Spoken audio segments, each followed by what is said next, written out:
कभी सोचा है कि अगर किसी के अधिकारों के साथ कुछ गलत हो और निचली अदालतों से भी इंसाफ न मिले तो फिर उम्मीद की आखिरी करण कहाँ है? इसका जवाब है हमारे हाई कोर्ट्स में, जो इंसाफ के असली गार्डियंस हैं। तो आज चलिए इन्हीं की दुनिया में उतरते हैं और इनकी शक्तियों, इनकी बनावट और इनके महत्व को समझते हैं। तो चलिए शुरू करते हैं। सबसे पहले एक बहुत ही सीधा सा सवाल, किसी भी स्टेट के अंदर सबसे पावरफुल अदालत कौन सी होती है? मतलब वो कौन सी जगह है जहां न्याय के लिए तब जाया जा सकता है जब शायद बाकी सारे रास्ते बंद नजर आ रहे हों? और जवाब है हाई कोर्ट। ये सिर्फ एक बिल्डिंग या एक अदालत नहीं है, ये किसी भी राज्य में न्याय का सबसे ऊंचा पिलर है। इसके फैसलों को स्टेट की सभी निचली अदालतों को मानना ही होता है। तो चलिए सबसे पहले ये समझते हैं कि हमारे जुडिशियल सिस्टम में हाई कोर्ट की जगह आखिर है कहाँ। देखिए, ये अपने राज्य की न्यायपालिका का हेड होता है। इसके ऊपर सिर्फ एक ही कोर्ट है, भारत का सुप्रीम कोर्ट। यहाँ एक बड़ा ही दिलचस्प फैक्ट है, हमारे देश में राज्यों की संख्या से कम हाई कोर्ट्स हैं। सुनने में थोड़ा अजीब लगता है ना? आज की तारीख में देश में कुल 25 हाई कोर्ट्स हैं, और ऐसा इसीलिए है क्योंकि हमारी संसद कानून बनाकर एक ही हाई कोर्ट को एक से ज्यादा राज्यों या केंद्र शासित प्रदेशों का चार्ज दे सकती है। अच्छा, हाई कोर्ट्स को इतनी पावर मिलती कहाँ से है? तो ये जान लीजिए कि इनका अधिकार किसी सरकारी ऑर्डर से नहीं, बल्कि सीधे भारत के संविधान से आता है। आर्टिकल 214 साफ साफ कहता है कि हर राज्य के लिए एक हाई कोर्ट होगा। ये दिखाता है कि हमारे संविधान बनाने वालों ने न्याय को कितना ऊपर रखा था। चलिए अब आगे बढ़ते हैं और देखते हैं इन इतनी जरूरी अदालतों में जज कौन बनते हैं और उन्हें अपॉइंट कैसे किया जाता है। क्योंकि देखिए, किसी भी अदालत की असली ताकत तो उसके जजों की ईमानदारी और काबिलियत पर ही टिकी होती है। देखिए, हाईकोर्ट के जजों का अपॉइंटमेंट एक बहुत ही सोची समझी और सधे हुए तरीके से होता है। इसे ऐसा बनाया गया है कि पॉलिटिकल असर कम से कम हो। इसकी सिफारिश एक कोलिजियम करता है, जिसमें भारत के चीफ जस्टिस और सुप्रीम कोर्ट के सीनियर जज होते हैं। ये सिफारिश सरकार को भेजी जाती है और फिर आखिर में भारत के राष्ट्रपति उन्हें अपॉइंट करते हैं। यहाँ एक छोटा सा लेकिन जरूरी फर्क समझना होगा।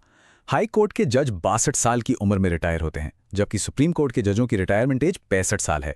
ये एक छोटा सा फैक्ट है, लेकिन दोनों अदालतों के बीच के स्ट्रक्चरल डिफरेंस को दिखाता है।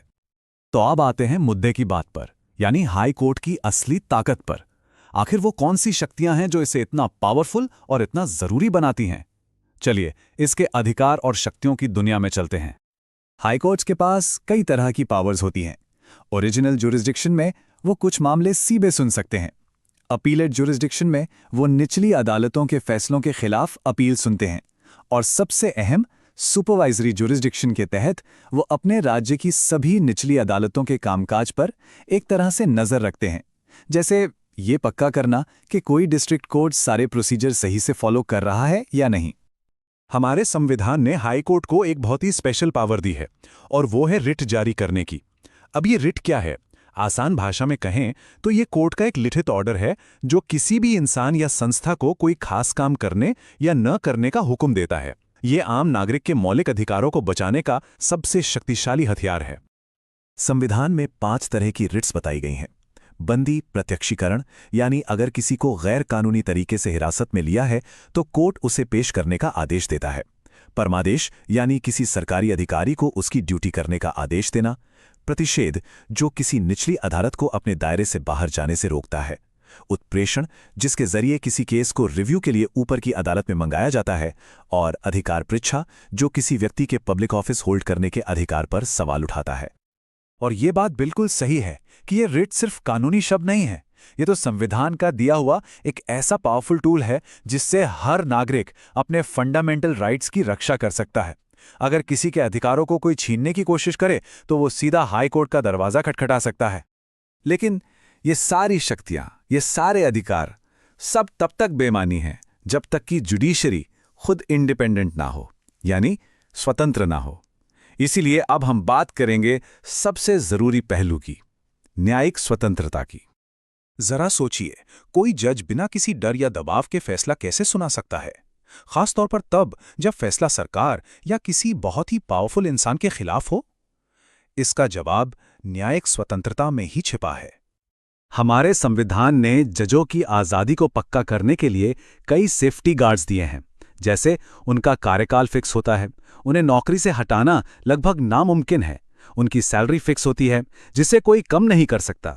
ये सारे इंतजाम इसलिए हैं ताकि वो बिना किसी के खौफ के सिर्फ और सिर्फ न्याय कर सकें। इन सुरक्षा उपायों के बिना जजों पर दबाव बनाया जा सकता है, जिससे इंसाफ खतरे में पड़ जाएगा। आखिर में एक आज़ाद जुडिशरी ही रूल ऑफ लॉ यानी कानून के शासन की नींव है। इसका सीधा सा मतलब है कि कानून सबसे ऊपर है। कोई भी, चाहे वो सरकार हो या कोई आम नागरिक, कोई भी कानून से ऊपर नहीं है, और इस सिद्धांत को जिंदा रखने की जिम्मेदारी एक स्वतंत्र न्यायपालिका की ही है।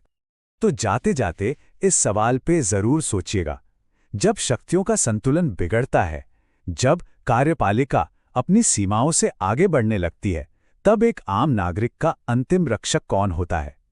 इस सवाल का जवाब ही हमें हाईकोर्ट के होने का असली महत्व बताता है।